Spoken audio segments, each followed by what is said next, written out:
The Citizen Mike Show.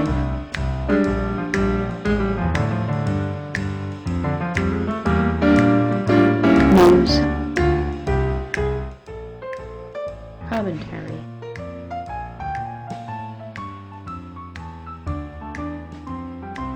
Interviews.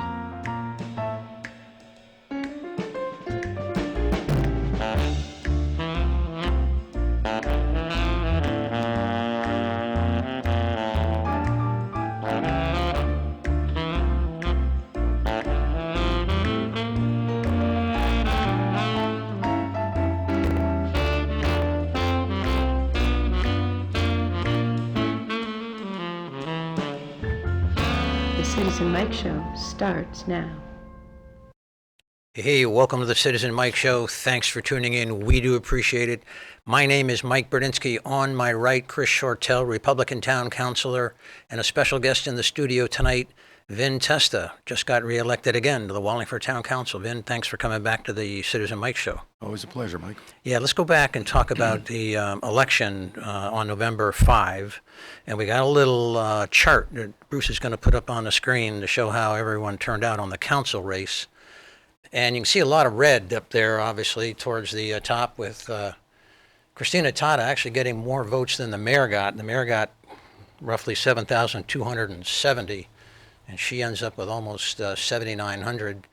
And there's a tight shot group sort of on the left column there, all in red. Everyone's kind of bundled together except for Christina Tata. But Vinnie, you're there as a leading Democrat again, and very close to the leading group. And if we go over to the right column, Gina Morgenstein and Joe Marone and Jason Zandri, they're the winners on the right column. Bruce, let's take that down. And I wanted to ask you, Vinnie, were you happy with how you did? Seeing as it seemed to be like a Republican year, it just seemed that way to me. Well, it seemed like that to me as well. Of course I was happy and gratified that I was reelected. But I mean with your vote count and your placement. That's always very gratifying. Yeah. It's makes you feel good to know that a lot of people in town apparently are happy with the job I've been doing and want to see me there again. Yeah. So that's always it's always a very good feeling. I know Chris is bursting with a question, but I got to keep him suppressed just for a second. Well, good luck with that. To get a second question in. Bruce, can you put that chart back up again? And my question, Vinnie, is: does it seem to you like the incumbents are now entrenched? The Republicans forever will always have a 6-3 majority, unless and until, the mayor doesn't run for re-election and someone on the council does, that kind of thing.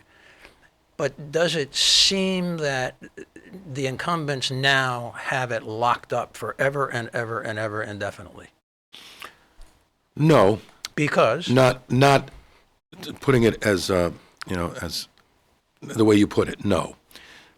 First of all, we all know and experience shows at all levels of government that incumbency has a great advantage.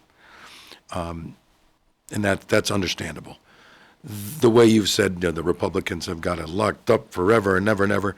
No, I don't agree with that. I think what we saw this year, for any, you can decide for yourself what the reason or reasons may be, there was a strong Republican showing. A year ago, 2 years ago, we came very close to upsetting that 6-3 majority, and potentially had the same people run again, we may have seen a different result.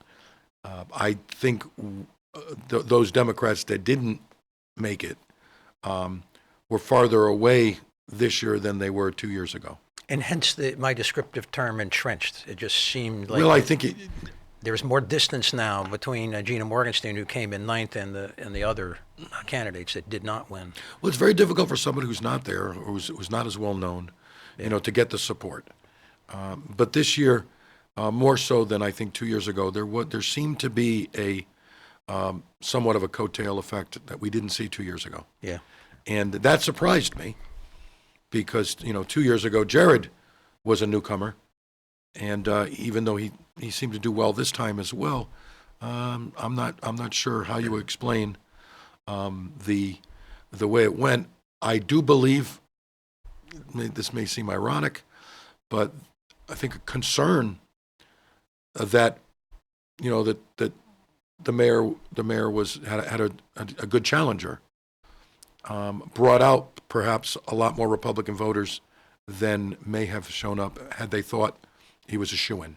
Okay. And for whatever reason, and we've talked about this for 20 years as Democrats, we haven't still been able to mobilize enough of the voters that we need to show up and cast a vote. And maybe they're not there, Chris. They could be. So I look, so as a candidate, I look at that chart. Mm-hmm. And what I see are dollar signs. Not by your name, Mm-hmm. not by Jason's name. Right. So I'm just going to ask you, how much did you spend? Well, less than 1,000. No, that's what I thought. Yeah, you didn't file, like you didn't No, do the less than no. 1,000. Because I look at that chart and I look at that and say, you're the big winner because everyone else in that left column spent thousands. Well, Fishbein didn't. Craig's probably going to dial me in 2 seconds telling me he Right. didn't. Aside from Craig, who has massive name recognition, probably better than anybody, and does a lot with the state, obviously. But everyone else in that chart, including me, I mean, I spent $4,000. Mm-hmm. Laughlin spent about I think 3 or 4. Cervoni spent 12. Christina spent probably around the same as Cervoni. So, I mean, to me, I look at that, and Jason, you and Jason, I think I could count on one hand the number of Testa and Zandri signs I saw around town. I mean, I don't think I saw any Jason, and I saw a few of yours. We all want to be you. We just want to Yeah. put our name on the ballot How nice is that? and get all those votes. I mean, that's amazing. But Well, I don't take anything for granted. no, I know you don't. You don't. I know. And I had signs out. Okay. I had signs out. Believe me, I did. But as I said, you never want to appear like, oh, you're taking it for granted. Right. That's a horrible impression to give. It's also a horrible stance to take, and I don't take it. Right. Because when that happens, you're already going down the road of not deserving to be there in the first place. You have to feel like you want to be there. You have something to offer. Mm-hmm. It means something, and you really value every vote you get. And I jokingly said before we went on the air that I was disappointed because the last election I had the most. You were the top vote getter. I was top vote getter, and so I sit here and I say to myself, all right, what did I do wrong? Right. Where 300 people that voted for me last time didn't vote for me this time. Right. And and it's not a pride thing. Right. I say to myself, why are 300 people unhappy with me from the job I did 2 years ago? I know they're probably not the same voters, Right. but that's how I look at it. Sure. Every time someone says to me, I voted for you, I feel good about that. Like goes back to when you were in high school and you ran for student council. Right. And I value that. It means a lot to me. Well, you should be proud of being the top vote getter 2 years ago. That's huge. Well, I Some was. of us, I mean, that's amazing. Yeah, and this was a weird year. Yeah. So, Vinnie, from the Democratic perspective, is it important that the Democrats have a mayoral candidate in the sense that does it help the underticket as a general rule? Is it not necessarily true? That debate has been going on in the Democratic Party for a long time locally. How important is it to have someone run for mayor, or would the underticket have done better if no one had challenged Mayor Dickinson, in your view? Well, I don't think anybody would have done better had we not run a candidate. Not at all. I think it's always it's always better to have a candidate. It's better for the system. It's better for the town overall. It's better for the dialogue. It's better for the debates. Everything. It sends a terrible message when you don't run a candidate. However, when you're straight up honest and said, no one has come forward to run, and we don't want to just throw anybody in there, just to have someone on the ballot.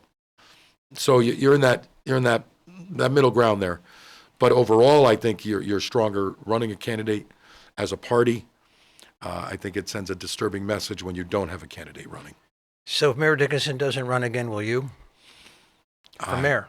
You, Testa for mayor. Are Look you at in? that. Wow. I didn't see that coming. Are you in? I'd be lying if I said I haven't thought about it. Because you've run twice. Of course you're going to Right. be thinking about it. Right. Yeah. And that's one thing that you have to keep in mind. Of course, I mean, the first time was long ago as a whatever 1 or 2 term Democratic Board of Ed member. And that was a situation where there wasn't a candidate. And I just came forward and put my name in to give it a shot. So far I'm taking that as a yes, you are a candidate, but let me leave you out of the conversation. I'm Chris considering Shortell, do you take that so far? He's not done with his comments, I know.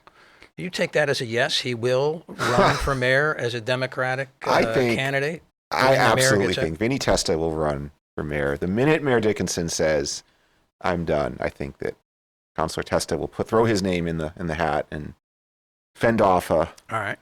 So let's throw it back to Vinnie, see if he denies that. Vinnie? I haven't made that decision.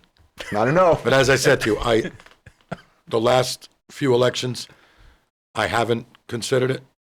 So this time I would be lying if I said I haven't thought about it. Yeah. So it's on the table, yes. I still have your magnetic ruler from your 1997 mayoral campaign. I still have that. So that was a great giveaway. That was a great giveaway. And that's why, can I just tell a quick joke? We're just to wrap up this segment, talking about vote totals? Go ahead. Well, we're not quite done. But we're not quite done. No, you finish up. Well, I was going to say, what do you call the person who finishes 9th in the Wallingford Town Council race? Town council. Counselor. That's right. Exactly. See, the numbers, exactly. The numbers don't mean anything after you have to get there. You have to get there. You have to get there, and once you're there, you're one of 9, and that's the important thing to remember. You're one of 9. Exactly. So, Vinnie, you've been around a while, and I want to get your take on the pulse of the Wallingford voter. The Wallingford voters as a group, are they becoming more conservative as times go on? Are they about the same as they were 10 years ago? And while you think about that, I want to read you a headline. It deals with Southington, but maybe, Southington isn't that far away. The headline not too long ago says, Southington Democrats' hold on council was tenuous as town committee continues to lean conservative. And I want to read you another headline before you answer this. This now comes from the New York Times. It's a national story, but national polls start, with people that live in neighborhoods. And the headline is from November 10.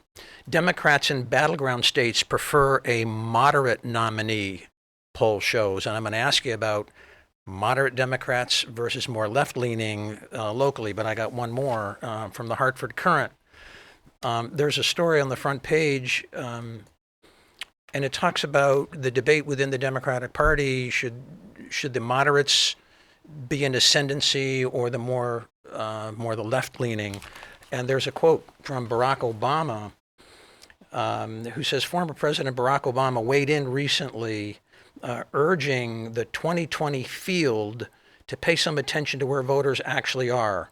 The popular former president, who has not publicly made an endorsement in the race, counseled the candidates against promoting a far-left agenda that could alienate independent voters. He also warned about ideological purity tests that could divert attention away from efforts from the party's ultimate goal, defeating President Trump. I didn't want you to weigh in on the national scene, but that seems to be the backdrop. President Obama says, watch it, Democrats, don't go too far hard left. How do you read the Wallingford voter? Well, on the national level, I will say that I actually said all of that to former President Obama. So he was reiterating exactly how I feel. He got your memo. About the state of affairs at the national level. That is how I feel. That's not to say I don't share many of the policy goals, wishes of the more progressive wing in our party. But as you know, you've known me for many years. We served together for a long time. I'm fairly pragmatic. I just said a moment ago, you can't do anything unless you're there. You can't do anything unless you get in office. And we need to keep that in mind and be pragmatic. And I think every election is won or lost by what we could call the unaffiliated swing voter. And there's a lot of them. There's more of them than either of us affiliated to a party. And they're where they are for a reason. They are by definition the moderate populace. And if you disregard them, you're taking a chance to see which one they're going to go with. So if you run for mayor one day when Mayor Dickinson doesn't, you would present yourself, I gather, based on your previous comments, as a moderate sort of a Democrat, not to remake Wallingford, from soup to nuts? Well, I don't know. Would have to see if I ever ran. I would run, let's put it this way. If I ran for mayor, I would run for mayor the same way I run for council, the same way I've served on the council. I'd be me. And I think people pretty much have an idea who I am and what I believe. But when it comes to something, such as running the town as opposed to serving on the council, I don't think I would ever position myself as extremely in an extreme way anywhere. Let's talk about the swimming pool. Yeah. Yeah, he's going to kill me. Go ahead. If I had to line up the counselors, 1 to 9, of who challenges the mayor the most, Vinnie's in the middle. There are some Republicans who are much harder on the mayor than Vinnie. Vinnie's Well, that's because I've gotten kind of tired of. You're just tired of fighting the battle. Yeah, I mean, Okay. sometimes I just keep quiet Okay. because So, he Mr. frustrates me. You Okay. do know I get worked up. I've seen you at get him. worked up. You've hulked out a few times. Yes. But, No, but So, Mr. Shortell, name 3. John Letourneau, Craig Fishbein, and sometimes Joe Marone. Can we talk about the pool now? Sorry. All right. I'm just saying. I know, He's I pragmatic. I'm agreeing with him. yeah, He's all right. pragmatic. So community pool, everyone who watches the show knows that community pool has been in the news off and on for a while. There is a rebuild program going on with community pool, and it's progressing. And as we talk, I think plans for the community pool or the new rebuild of community pool is going to the Planning and Zoning Commission, maybe on the calendar about the time you see this show. I think on Monday, we produce here on Wednesday evenings. The history of, or the recent history of it, is that on March 26, 2019, the Wallingford Town Council approved $625,000 for design services for a new concept for a community pool. On September 10, 2019, the council voted 8-0 to approve a concept, an 8,000 square foot pool, which includes 4 lap lanes. Since that time, the design team has been designing, and based on a schedule that was expected, I think they announced this back in September, they hope to have bidding documents in the late winter or the spring of 2020, and construction, after that. I want to get you guys to weigh in, but before you do that, I want to get our viewers up to date with a short clip as to what this pool is all about. I think it may take all of 20 seconds. That first clip, Bruce, the pool description, let's see that. The pool itself is about 8,000 square feet, can accommodate 320 occupants. And we spent a lot of time right-sizing this pool. And what we found was that 8,000 square feet is not only the right size, but this particular layout offers the opportunity to zone the pool for lots of different activities. So it really becomes a multi-purpose pool. So the purpose of this segment of the show is to ask the question, how do you know 8,000 square feet is the right size, or do you not know? And is this all a crapshoot, 8,000 square feet? Again, the research that the consultants, and that was a consultant talking, one of the pool consultants that presented to you guys back in September and explaining, he had a lot of slides with pictures and diagrams, and he put up on the screen 8,000 square feet, or what the design looked like. The question is whether the pool was researched by the consultant to justify a predetermined conclusion, meaning that the cost would come in at a budget set on the 3rd floor of Town Hall. The research was to justify a budgeted amount, and once you have a budget, then it's easy to calculate how big the pool should be. Or was the research done by the consultants in the Park and Rec Committee sort of done very objectively without regard to cost to find out what was the very best size of the pool, of a new pool for Wallingford? Vinnie, your thoughts first. Well, you said earlier, we okayed a lot of money for the study. You expect to get your money's worth from these professionals. And when they presented to us that this is what they calculated and figured to be the appropriate size, scope, and so forth, and then all the things that went along with it were what, met the wish list that we put together of accoutrements, if you will. I have to put my confidence in that that's truly what they came up with based on their expertise and what we told them we were looking for. Without regard to the amount of the budget. However, yeah, but that's what I want. That's what I hope for, and it's what I expect. Did you get it? However, it's hard to not have that little bit of cynicism that you specialize in, and say, I call it sophistication. yes, I as do I. I call it depth and substance. Yes, exactly. Of course, And due deliberateness. yes. Go ahead. It's experience is what it is. It's hard not to think, they also went about their business with some type of guidance that you can't go over this number here, whatever that number may be. That it's hard not to suspect that. And do you? I don't know. I need to be made a little bit more comfortable that the size is, appropriate for our needs. Well, And we'll fix based you. on what our, Yeah. but not so much the size of the community, but how much real expected use we're going to get. Yeah. And I was feeling pretty good about what they came up with. Well, so I think so does Chris. And I don't think any, if you add another 1,000 square feet or 2,000 square feet, how much different is that going to be, and how much of a cost difference is that? I don't really think it's going to be drastic. Well. I think the real expense is. But you're open asking the option. question now that should have been asked back in March and should have been asked back in September. I mean, you were presented in September with an 8,000 square foot pool, and there was generally speaking, a lot of acceptance of that without asking the hard question you just asked. But let me get over to Chris. So, how do you know the pool isn't too small? Was the research done to justify a predetermined budget number determined by the mayor?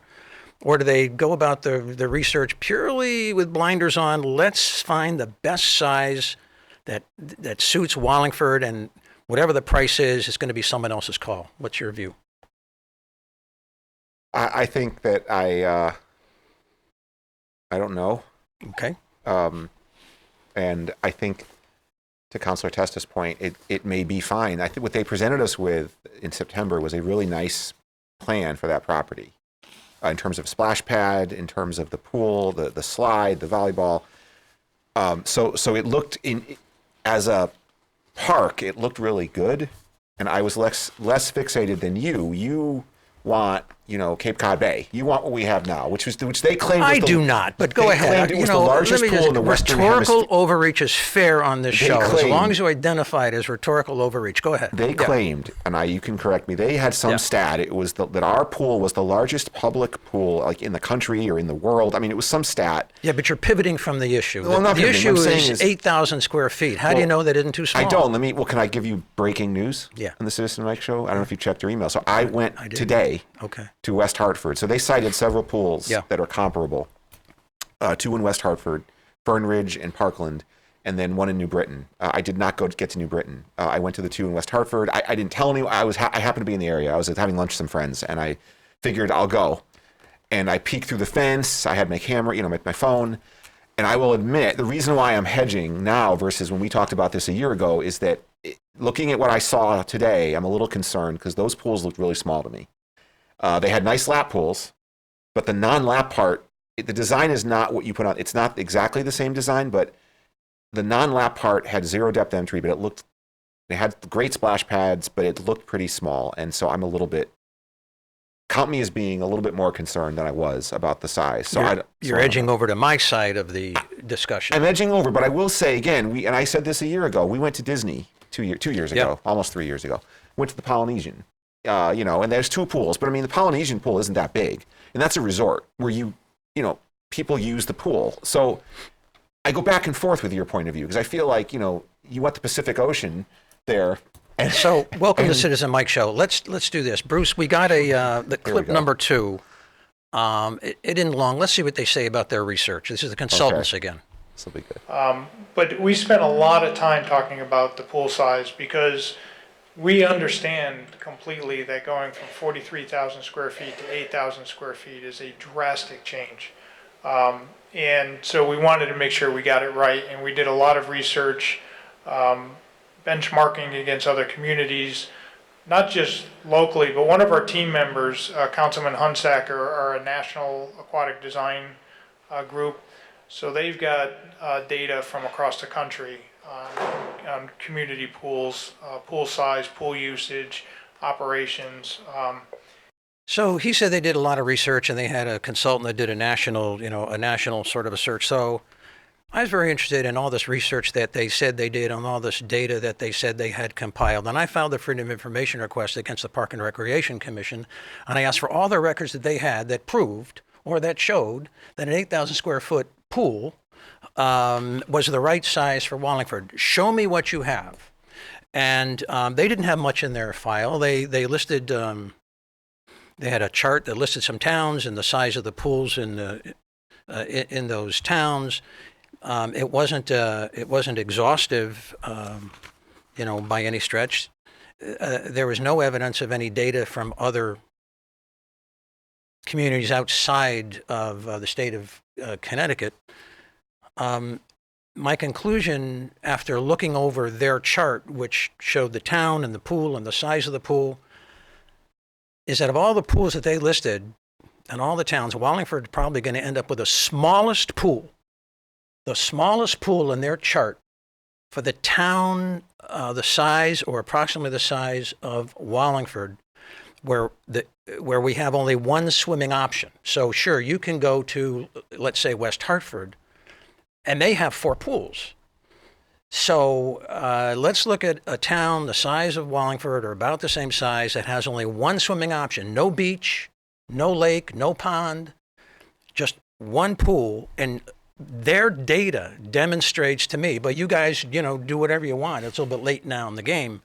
But their data demonstrates to me the opposite of what they're saying.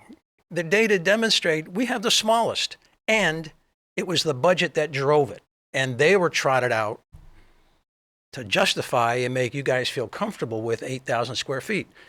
Vinnie, your reaction to my comments? Well, when you say, Yeah. we will have an 8,000 square foot pool. Yeah. That, if I look at that as that being the only feature. Well, other towns have splash pads too. I'm You know, just saying, they in all Wallingford, they all have splash pads too. we're talking about it as if Yeah. that's the only option for a kid to get wet. They all have to crowd into that 8,000 square foot pool. And the concept of this design, in my mind, is such that a lot of those kids are not going to be in the pool at the same time. They're going to be doing other things at this park. You hope. Okay. Well, I would No, I mean, hope. he's right, though. I mean, That's where they're going to be to get wet. Yeah. They're going to be playing in the water, but they're not going to necessarily be in the pool. If we were just going to put this pool in and say, everybody show up, and here's a rectangular 8,000 square foot pool, it's going to be pretty crowded. So how do you explain that Wallingford, remember, other towns have splash pads too, multiple splash pads in many cases. Right. The consultant is saying this pool is just the right size for you. We have data, and the data doesn't demonstrate that. Well, how so doesn't the data demonstrate it? Well, they list other towns and pools, and you look for the size of the pool of these other towns and the size of the town, how many pools they have, and you can't find a single town with a pool as small as 8,000 square feet where it's the only swimming option. I look at their data, and it doesn't support their conclusion. I'm not Chris? sure how you're reading the data then. I don't understand what you're saying. Bail them out. Don't bail me out. They also had to have taken it, or they have to be taken into consideration the usage we have historically. Well, there's no data in the file on that, but I think everyone agrees that's kind of, that's kind of speculative. You don't really know. And they actually said in one document that records are not kept as to how many people are at a pool at the same time. They know how many people visit and how many people leave, but they don't know what the congestion factor is. That's my term, congestion. You know, how many are lumped, let's say, between 11 and 1. There just isn't data on that. And so by their own admission, they went around to other towns and they say they, listed, they got the size of the pool. But Well, then again, we're also you're focusing yeah, on the fact that perhaps this design was in some way, to some degree, driven by cost constraints that were put in place, and that's not something to disregard, take lightly. However, So because we could say they could have come in and said, you know what, I would have preferred if they came in with several choices, and I made that clear at that meeting. Because I don't like putting the number in first. They made it sound to me like that's not how it was done. However, if they came in with this whole design, including a 12,000 square foot swimming footprint with all the other stuff, but that's going to be 9 million or 8 million, and we could look at all that, where we're going to end up anyway. We're not going to be doing that. well, let's talk about As that it in a is second. now, there's enough people that you see what people are saying online and in conversations Yeah. around. The $6 million number has a lot of people itching. Let's get some more data in, and then we're going to revisit Yes. this. So we have another clip. Bruce, this is called the Testa clip. Let's play that, see what he says then. Good evening. First off, I too get bothered when I feel like we're going forward with with a project in the opening stages, the investigative stages, when we assign a committee, so to speak. And somewhere along the way, there's an arbitrary dollar figure latched onto, and it truly is arbitrary. I don't know where that came from. I was around. I heard numbers, but it happened in the past, and it happens all the time, and it's unfortunate. I've said this before with the school buildings. I'll say it with everything we do. I would like a committee to do what you've done, propose to us what you think is the best, what are the best options, alternates, whatever they cost. And then it's up to us to decide whether that's feasible. And if we bid accordingly, then we tell you, no, that's not going to happen. Now you've got to cut it back. But if you were starting with a certain number in mind, and it drove you to reach certain conclusions, that's too bad. I'm sorry that happened. So, Bruce, let's play back-to-back the fourth and fifth clip, construction budget and pool budget, get some more data in, see how that goes. So you're probably wondering what this all cost. We've got a lot of data from recent pools that we built, but we've also retained the services of an independent cost estimator who's taken a second look at this, so we're pretty comfortable that these numbers are realistic. And we broke it down by the sort of major groups, and our target was to stay in or around that $5 million construction budget. I think as we move through the construction document process and refine the budget, our goal is to stay with a base project at that $5 million mark. So there you go. I take the position, not like you guys, that the evidence directs us to the conclusion that the budget was set. He refers to the budget. We've seen 3 clips now. He refers to the budget. You kind of bristled with that budget constraint yourself in your comments. The budget was set first, and the design team was sent out to design something that would fit, and they come back with 8,000 square feet, and now they have to justify it, so they get a bunch of towns. They don't show you the evidence. They don't show you the chart. They just say, well, it's our conclusion, and we're very experienced and very learned, and our opinion cannot be impeached because we are just so, qualified in this. 8,000 square foot pool suits you to a T. You're not persuaded that isn't what happened? Chris, I sort of cut you out of this conversation. Yeah, What do you- really. What's up with that? Yeah, what's up Between with that? two Democrats. I mean, I don't get any. Yeah, go ahead. Take a swing. Well, I think to Councilor Testa's point, though, Yeah. the pool is today. It's just a pool. Yep. That's what it is today, and it's not even a good pool. I mean, no. I mean, it.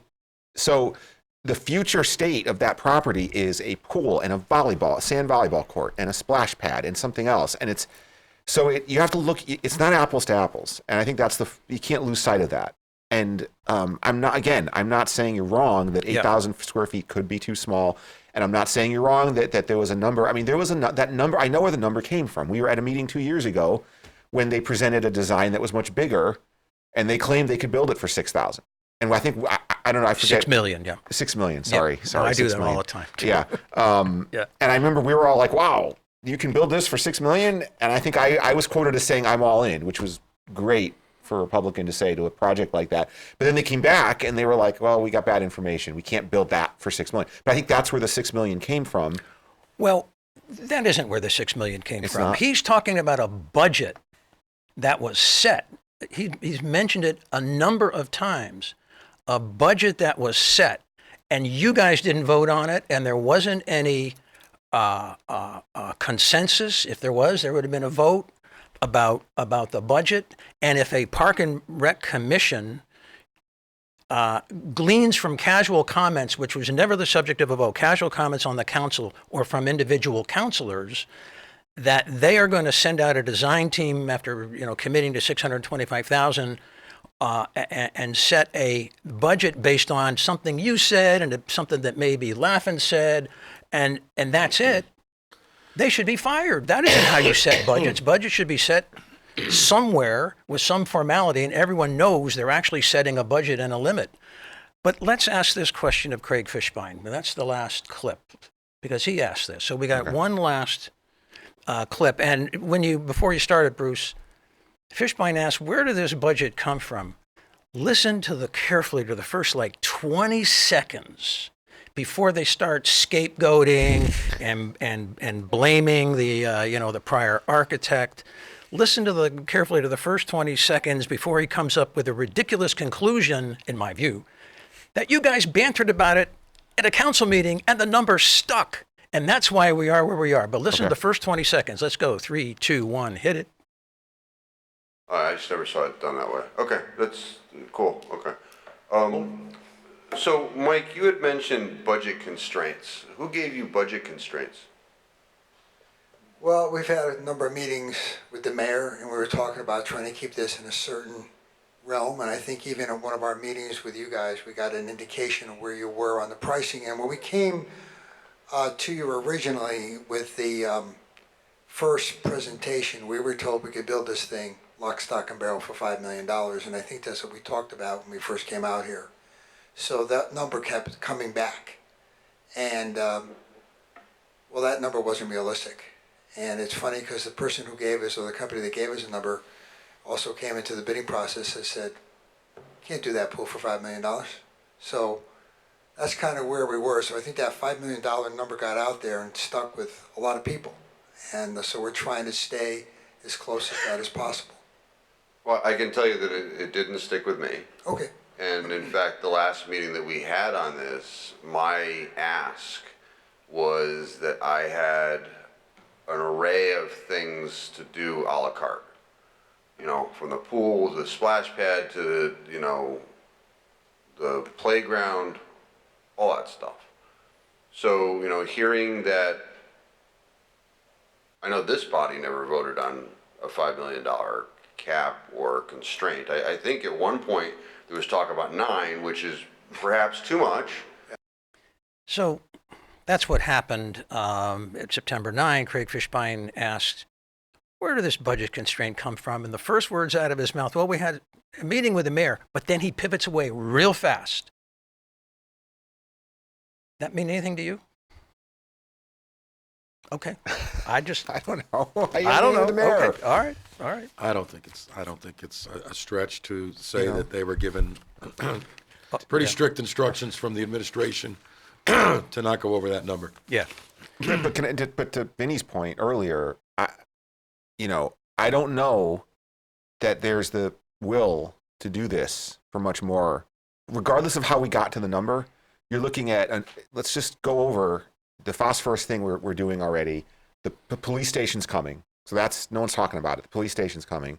The school thing, we don't know where the school thing is in terms of the school buildings. So I don't know that an $8 million pool is going to fly. So you may not like how we got to the number, but the number may be the only palatable, the maximum palatable number that we could do this for, and not just shutter that property for 35 years and just have a drive by it with it padlocked. So I know you don't like that, but I feel like that might be the reality. There's also a very good chance, a very strong chance, that if they came back to us in 6 months to 9 months with bids on this whole project, you'd find the mayor probably arguing for nothing but a small $8,000 pool for $3 million at the most. I mean, you're going to see that happen. Yeah, You're going to see that happen.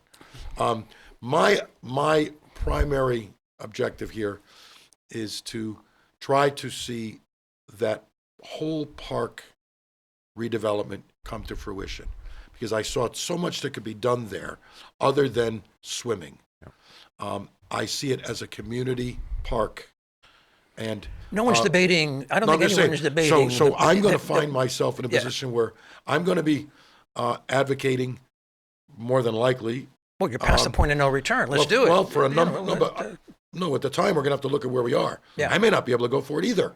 Yeah. But I want to be, I'm looking at the big picture, and I'm going to have to go to the taxpayers and advocate for this as much more than a pool. Mm-hmm. And to get so caught up on the size of the swimming portion of this pool is to be sidelined. Well, I'm caught up in it. I'm going to grab the last word, and I'm going to take the last word and then move on to another point. You may not remember this, but I'm sure Vinny does. The mayor at one point in time had a rock-solid, ironclad policy on big projects. You never come up with a budget. You never do a budget. And when I was chairman of the roof committee, I faced this too. You never say the maximum amount you're going to spend, because the bids always come up to the maximum. Everybody knew this was his policy. But in this occasion, he made an exception. And suddenly there was a budget. And the budget, according to the chairman of the Park and Rec Commission, well, he sat down in the mayor's office. That was the first things out of his mouth before he pivoted away. No one is debating the attractiveness of this concept, Vinny. I'm not debating that. It's very attractive.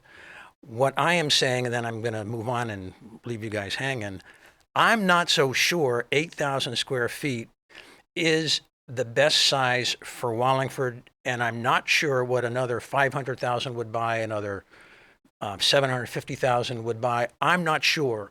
But given the flawed process, you were never given the choice to examine that. And in my view, there was a lot of spin going on during that meeting in September.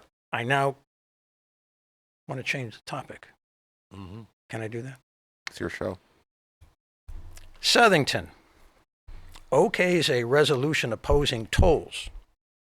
November 26, 2019. You saw this, you both saw this last spring, I think, when Craig Fishbein put a anti-toll resolution in front of the town council. Could happen again. We see what happened in Southington. Vinny, if, let's say, Craig Fishbein puts an anti-toll resolution on the council agenda, forcing everyone to take sides, maybe, how do you respond? It's ridiculous grandstanding. I think it's ridiculous grandstanding. It's not something that a local elected body should be weighing in on. We have no say in the matter. But having said, it's so easy to go on record being against them. We're against tolls. And if you don't vote for it, everyone's going to say, you're for tolls. And whatever that means, that makes you bad. You're for tolls. So what do you do? But if you say, and for anyone to assume and to imply, as will be the case, that by taking a stand like this and sending that message to Hartford, we're we're representing the people our citizens, and, getting the message to those people that need to know. That's just foolish. It's not. It's a bunch of grandstanding. That's what I think. I'm not in favor of tolls, but that's not what we're there for. That's not the town council's job. Otherwise, we'd be there every month with the resolution of the month.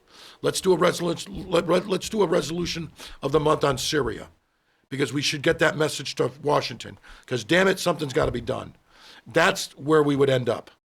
I get a little worked up about this. We should be taking care of Wallingford and leave it at that. So this pushback you're giving here on the Citizen Mike Show, we could excise and transplant to the council if this ever comes up?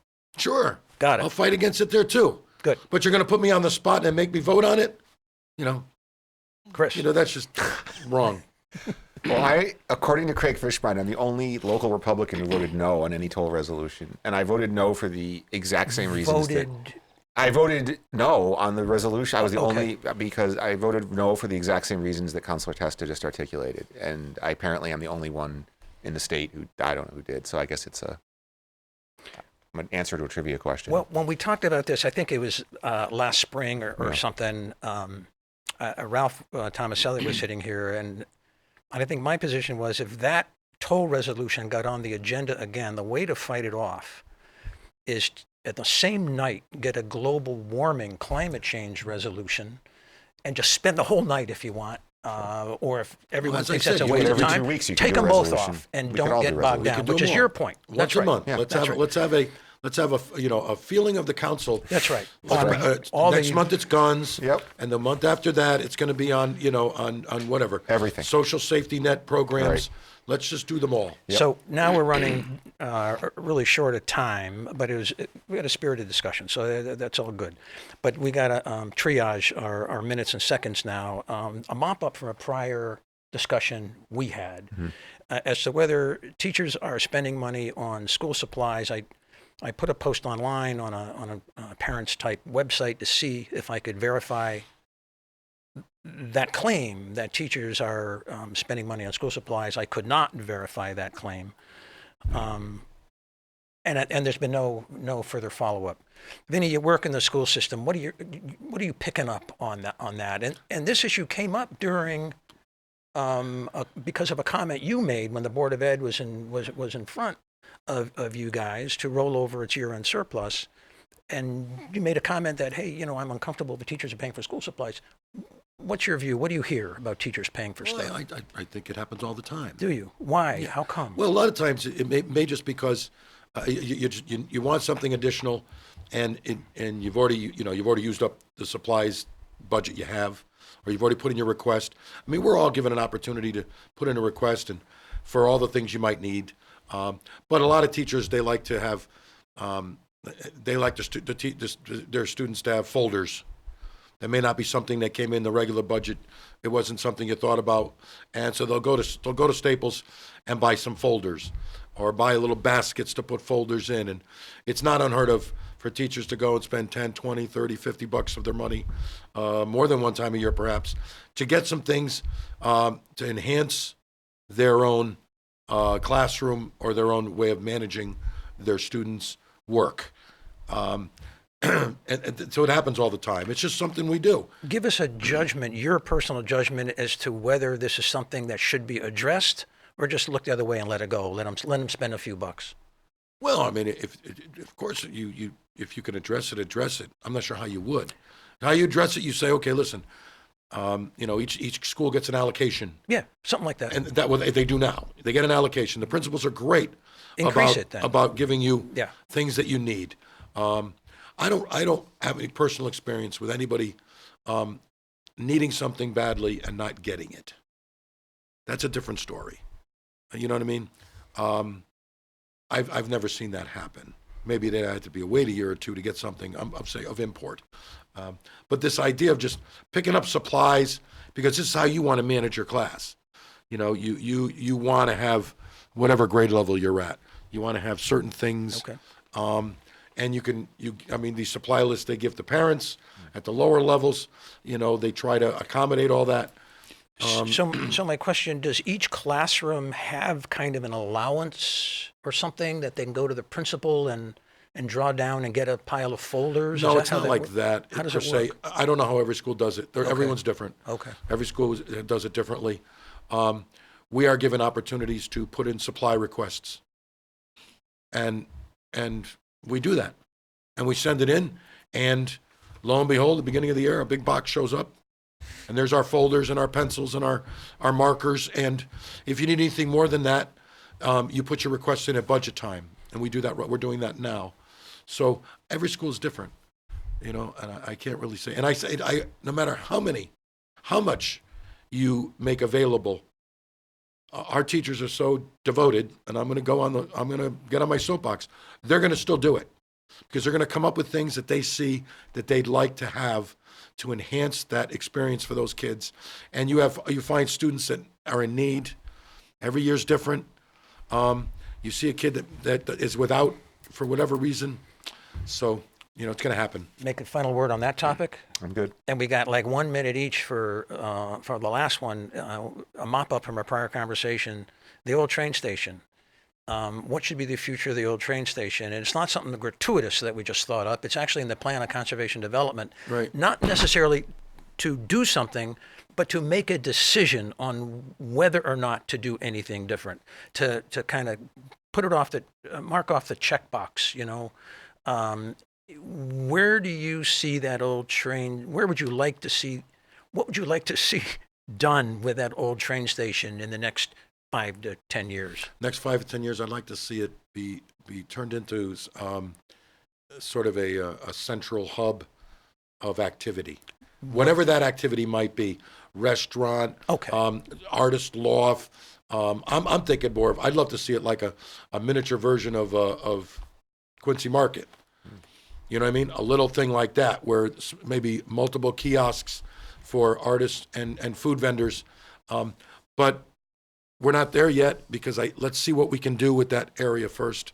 And then I don't know which comes first, but that would be a fantastic place. You call it like Wallingford's version of Quincy Market. Chris? I love that. I just want to reiterate, I don't want to just boot adult ed to the corner. I know you don't care about adult ed, but Why do you I'm not booting them. continuously misquote me? All right. No, we'll have a nice location for them. We need a nice Before we location. do that, We obviously. need to figure that out. Before for we them. do that, Yeah. there's My only there will point be last good room week for that. is that we cannot shy away from that conversation I know. because we're afraid of offending the Board of Ed. Not about offending. Let's I just let's we wrap would it have up. we would certainly take care of adult ed. Yeah, everyone's going to be happy in their new home. So thanks for coming on the Citizen Mike Show. We appreciate it. We are running out of time, so a lot of things we wanted to talk about we couldn't get to, but that just means you got to come back. Anytime. All right, so we You got know to that come back. anytime We I'll be wanted here. to talk about lacrosse and some other. Yeah, you didn't some talk about other- lacrosse, I know, but that's I okay. know. Support Wallingford lacrosse. Thank you, viewers, for watching the Citizen Mike Show. We're here Wednesday nights. You can see Citizen Mike Show on WPAA on Thursday, Friday, Monday, Tuesday, and Wednesdays. And so in the past, we've said, hey, if it's 9 at night, it's Citizen Mike because the WPAA broadcasts that at 9. Or go to YouTube, search the Citizen Mike Wallingford channel, follow all the usual prompts. You can watch it there. Send me an email link if you want. I can send you links directly to the YouTube production. And I want to thank the brains of the operation, Bruce Haig, who is our guy in the booth, who is playing around with all these videos and getting them up on screen when we need him. Thanks, Bruce Haig, and thanks to Susan Heiseng, Executive Director of WPAA. Good night, everybody. Thanks for watching.